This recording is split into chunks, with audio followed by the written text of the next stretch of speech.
Shalom saudara-saudari, berjumpa lagi di program Panggilan Iman. Dan doa saya di setiap hari yang baru atau memasuki hari yang baru, berkat Tuhan, kemurahan Tuhan, kasih setia Tuhan selalu kita alami karena kita ada di dalam Kristus.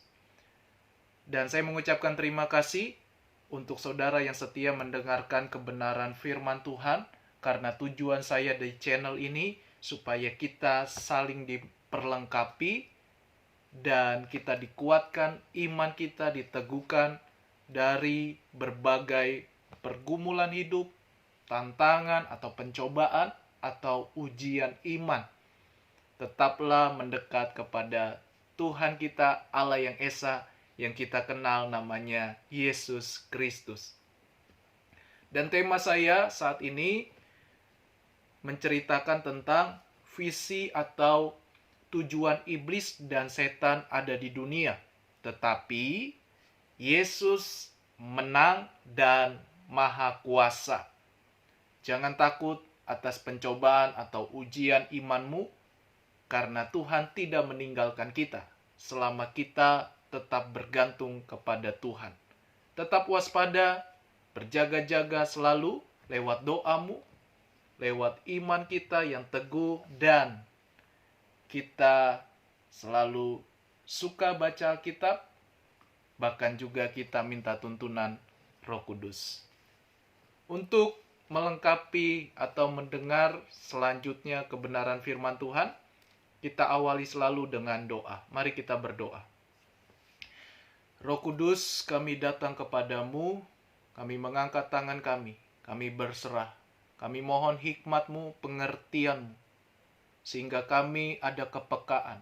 Kami berjaga-jaga waspada bahwa iblis dan setan, bahkan roh-roh jahat, tidak henti-hentinya merusak, menggoda manusia supaya jatuh di dalam dosa, supaya binasa di api neraka selama-lamanya. Tetapi saat ini kami percaya kami tidak sendirian, kami tidak bergantung kepada kekuatan manusia, tetapi kami bergantung kepada Tuhan. Urapi hamba-Mu dalam nama Yesus. Haleluya. Amin.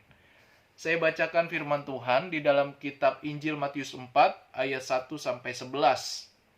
Alkitab judulnya dikatakan pencobaan di padang gurun. Ayat 1, maka Yesus dibawa oleh Roh ke padang gurun untuk dicobai iblis. Dan setelah berpuasa 40 hari dan 40 malam, akhirnya laparlah Yesus. Ayat 3, lalu datanglah si pencoba itu dan berkata kepadanya, jika engkau anak Allah, perintahkanlah supaya batu-batu ini menjadi roti. Ayat 4, tetapi Yesus menjawab, ada tertulis, manusia hidup bukan dari roti saja, tetapi dari setiap firman yang keluar dari mulut Allah. Ayat 5, kemudian iblis membawanya ke kota suci dan menempatkan dia di bumbungan bait Allah. Ayat 6, lalu berkata kepadanya, jika engkau anak Allah, jatuhkanlah dirimu ke bawah, sebab ada tertulis, mengenai engkau ia akan memerintah malaikat-malaikatnya, dan mereka akan menantang engkau di atas tangannya, supaya kakimu jangan terantuk kepada batu. Yesus berkata kepadanya, ada pula tertulis, janganlah engkau mencobai Tuhan Allahmu. Dan iblis membawanya pula ke atas gunung yang sangat tinggi dan memperlihatkan kepadanya semua kerajaan dunia dengan kemegahannya. Dan berkata kepadanya, semua itu akan kuberikan kepadamu jika engkau sujud menyembah aku. Maka berkatalah Yesus kepadanya, nyalah iblis, sebab ada tertulis, engkau harus menyembah Tuhan Allahmu, dan hanya kepada Dia sajalah engkau berbakti. Lalu iblis meninggalkan dia, dan lihatlah malaikat-malaikat datang melayani Yesus. Puji Tuhan. Saudara yang dikasihi Tuhan, perikop ini di mana iblis dan Tuhan Yesus. Perhatikan, tujuan iblis dan setan, bahkan juga roh-roh jahat, Ketika ada di dunia ini, dia berkuasa, tetapi tidak maha kuasa.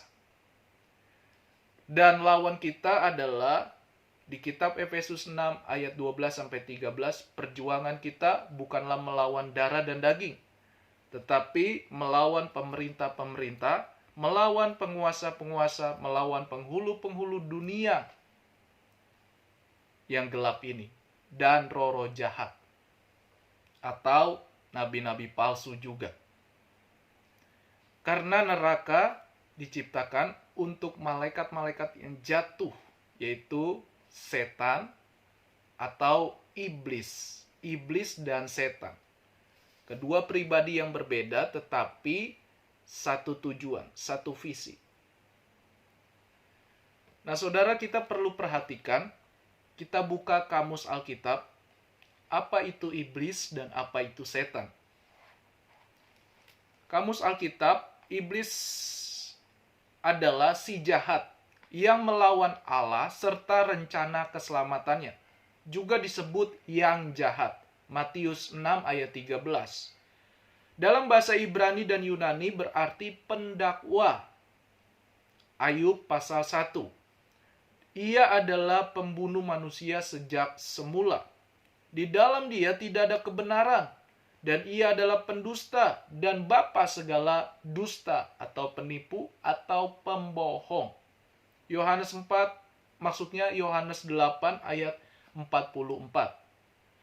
Pada akhir zaman kuasanya akan meningkat. Wahyu pasal 12. Tetapi akhirnya ia akan dikalahkan oleh kuasa firman Allah. Oleh Allah sendiri. Wahyu 19 ayat 11-20. Lalu apa yang dimaksud dengan setan? Dalam kamus Alkitab, setan dipakai dalam bentuk jamak. Kuasa jahat yang dipakai merasuki orang sehingga ia menjadi sakit. Beelzebul atau iblis dianggap sebagai penghulu. Matius 9 ayat 34 dan juga pasal 12 ayat 24. Yesus dan murid-muridnya mempunyai kuasa untuk mengusir setan-setan sehingga orang yang tadinya kerasukan setan sembuh kembali. Itulah pengertian dari iblis dan setan. Oknum yang berbeda tetapi roh jahat. Maksudnya adalah penguasa kegelapan.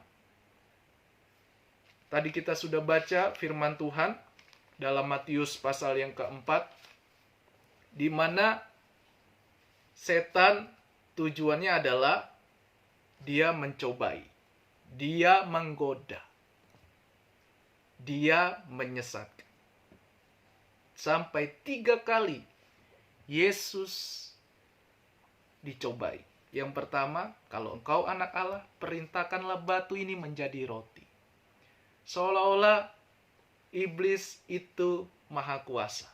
Tetapi iblis tidak maha kuasa. Iblis adalah raja di atas segala malaikat-malaikat kegelapan. Setan penghulu dari setiap golongan. Dan tadi saya sudah ingatkan Efesus pasal 6 ayat 12 sampai 13. Karena lawan kita bukan manusianya, tetapi lawan kita adalah kuasa-kuasa kegelapan yang ada di dunia ini. Tahukah saudara bahwa iblis selalu bekerja untuk menyesatkan manusia? Iblis tidak takut apa gelar kita, apa keagamaan kita. Iblis selalu berjuang ketika kita lemah, ketika kita buka celah atau dosa yang menguasai hidup kita, sehingga kita terbawa arus dunia. Apa itu arus dunia? Keinginan mata serta keangkuhan hidup, kesombongan. Ini sifat iblis, atau inilah tujuan iblis, yaitu kesombongan.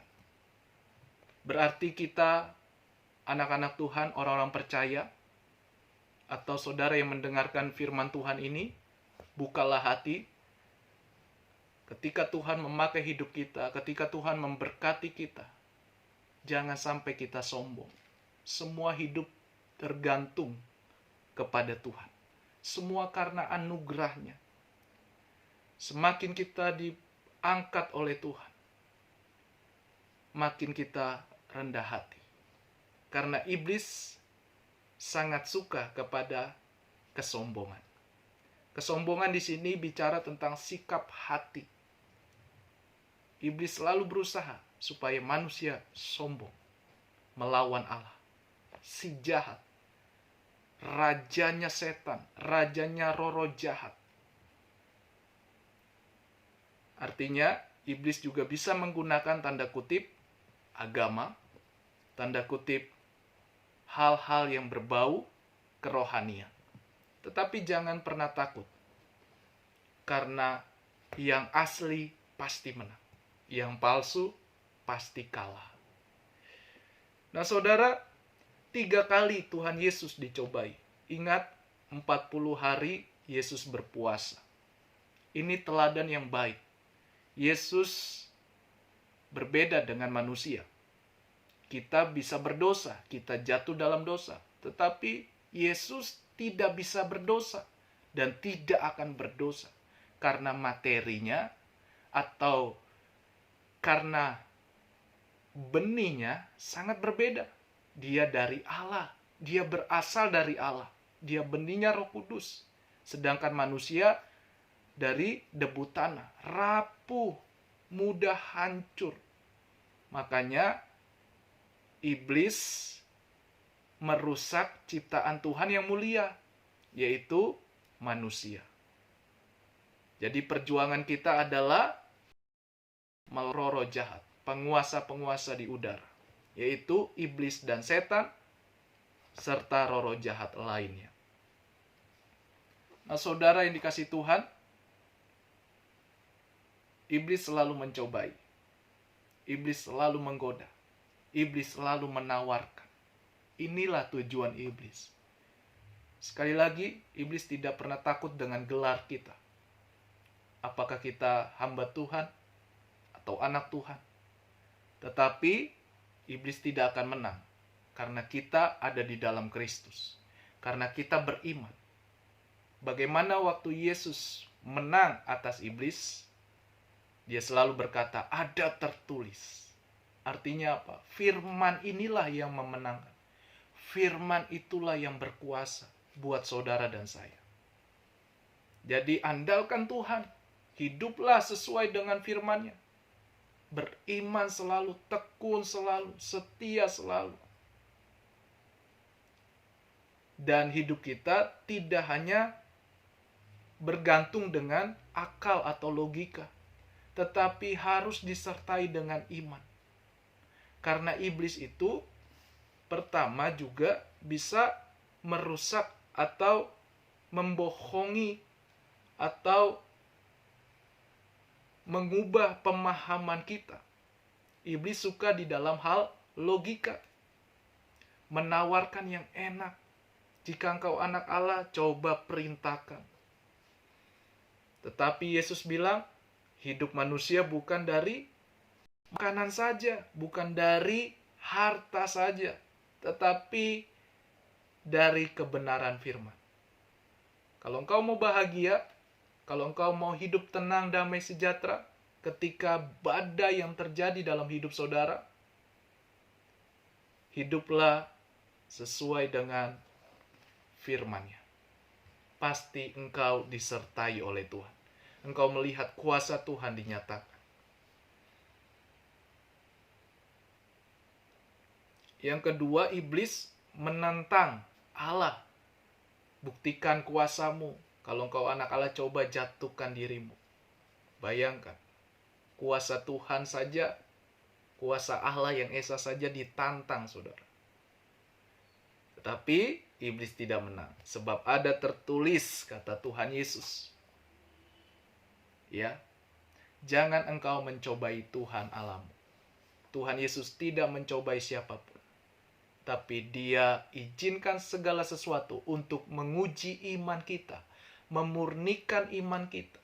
Kita naik level, kita menjadi pribadi, karakter yang kuat, yang kokoh, yang teguh. ketika apapun yang terjadi, ujian, pencobaan, tantangan silih berganti, secara tiba-tiba pun, tapi kita tetap teguh, kuat di dalam Kristus.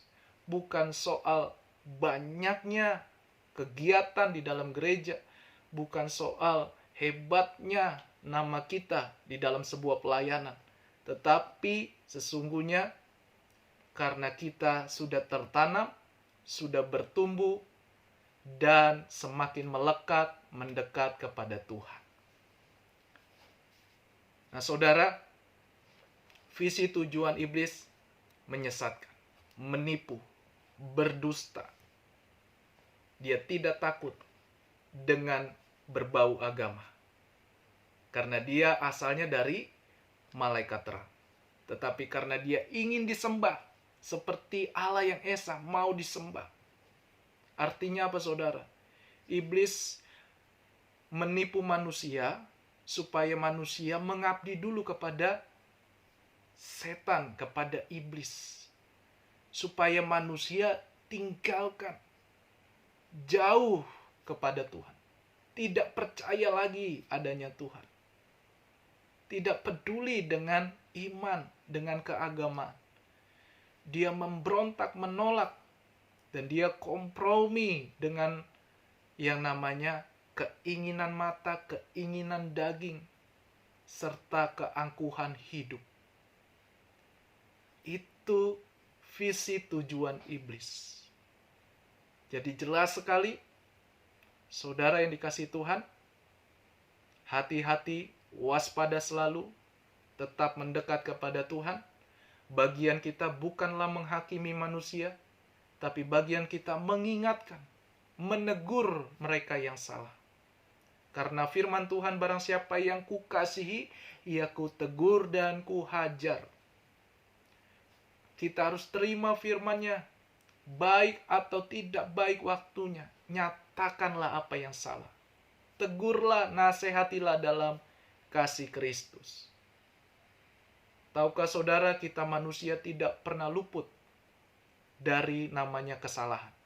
Tetapi marilah hidup di dalam Kristus, bertumbuhlah di dalam Kristus, andalkanlah Dia, Roh Allah, Roh Kudus yang memampukan saudara.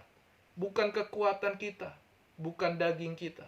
Karena daging ini begitu lemah, sangat rapuh, sangat mudah tergoda, goyah, sangat mudah sekali, sangat rentan sekali. Jadi saudara, ini firman Tuhan. Yesus memberikan teladan kepada kita, selalu menang, karena Dia Maha Kuasa. Sekalipun Dia manusia, tapi Dia tetap menang. Dia Maha Kuasa. Berarti kita di dalam Kristus bisa menang. Menang dari segala siasat iblis. Menang dari segala godaan. Menang dari segala pencobaan apapun. Karena kita di dalam Kristus. Iman kita di dalam Kristus. Itu yang saya bisa bagikan. Tetap waspada, hati-hati, berjaga-jaga di zaman ini, di akhir zaman ini. Karena kasih manusia akan semakin dingin. Manusia lebih banyak menuruti keinginan dunia, hawa nafsu dunia. Tetapi kita di dalam Kristus, yang percaya, yang beriman, mari kita semakin takut dan gentar, dan kita selalu mencari dahulu kerajaan Allah, serta kebenarannya, maka semuanya pasti ditambahkan kepadamu. Apa yang kita kerjakan, apa yang kita perbuat, Tuhan berkenan, dan kita berhasil, sukses, bahagia, karena kita dibela oleh Tuhan Yesus. Dan ini saja firman Tuhan, tetap waspada. Mari kita berdoa mengakhiri pembahasan firman Tuhan. Haleluya. Roh Kudus, terima kasih supaya kami semakin lebih melekat dengan Tuhan. Terima kasih Tuhan Yesus, Engkau mengajari kami bahwa iblis selama di dunia, dia berkuasa. Tetapi iblis tidak maha kuasa. Karena Tuhanlah Sang Juru Selamat. Tuhan yang memegang kendali semuanya. Terima kasih Tuhan, tuntun kami selalu untuk hidup sesuai dengan kehendak Tuhan. Jadilah padamu di dunia ini. Datanglah kerajaan-Mu, jadilah kehendak-Mu. Terima kasih Tuhan Yesus. Terpuji nama-Mu dalam nama Yesus. Haleluya. Saudara, tetaplah setia tekun kepada Tuhan dan waspada, berjaga-jaga di dalam doamu. Banyaklah memuji menyembah Tuhan dan selalu prioritaskan Tuhan. Bergantung kepada Tuhan Yesus. Roh Allah, Roh Kudus yang selalu ada bagi orang percaya. Itu saja, Tuhan Yesus memberkati kita semua. Shalom. Haleluya.